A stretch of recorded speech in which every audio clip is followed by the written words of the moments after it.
Hello guys, may magandang tindera! Panibagong araw, panibagong kasibangan. So ayan, araw magluluto tayo ng mixed seafood. So ayan, nakita nyo naman, pinapakulo ko ang mais dyan. Nilagay ko na pala ang tahong dyan, mga suki loves. So ayan, pagluto ng tahong, pwede na natin siyang salain at iset aside.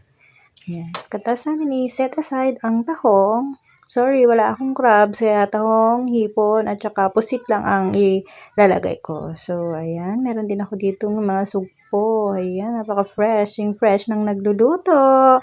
Siyempre, luluto din natin yan. Hintayin natin siyang maging color orange. Then, salain natin ulit yan. At i-set aside natin mga sukilove. Siyempre, para sure na luto, ayan, bago natin siya ulit isangkot siya, then isusunod po natin dyan sa ating sugpo ay ang pusit, mga sukilops.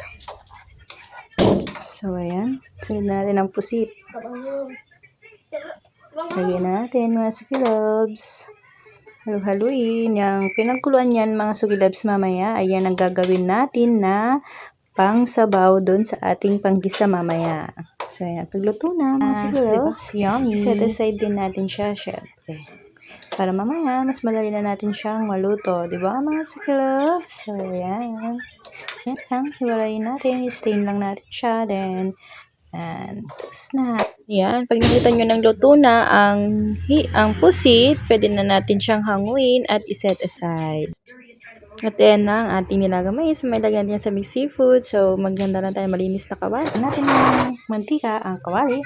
Igisa ang bawang. Syempre, garlic to garlic. So, ayan. Kailangan din natin dyan ng butter.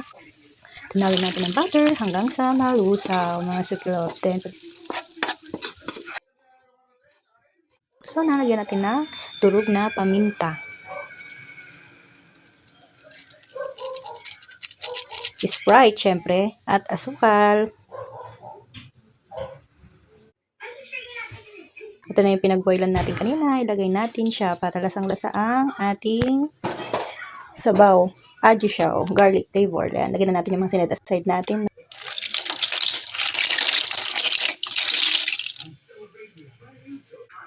Pinag-hulay-hulay ko yan, pero pag-halo-haloin din natin yung hipon, tahong, at ang ating pusit. At ang ating nilagang yellow corn. So, ayan, yung pinagkulo natin kanina ng seafoods. Diyan yung cajun.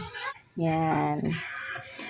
Hanggang sa maluto lang siya, mga sukiloves. Ang matunaw yung powder niya. Then, kapag ganyan na ang itsura niya, mga sukiloves, pwede na natin siyang isalin sa ating mixed seafoods. O, diba?